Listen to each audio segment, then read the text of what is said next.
trongหัวเด้อ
ง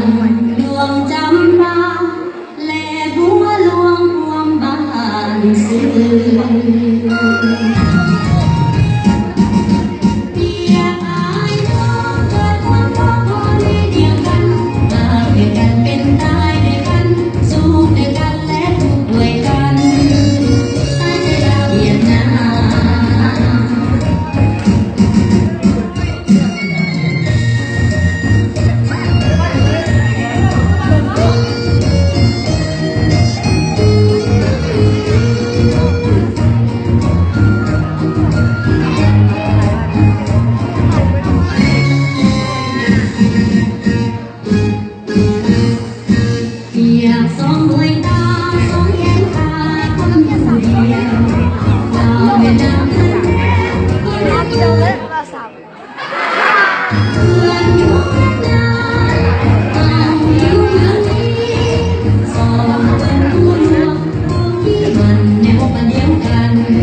เสียงปืนกันดังฟ้องร้องกันกับห้องพวกเรา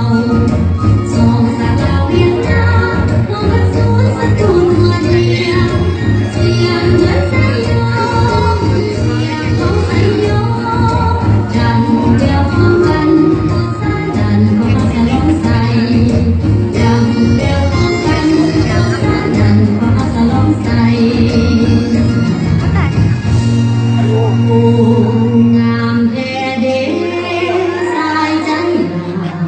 เวียดนามดัง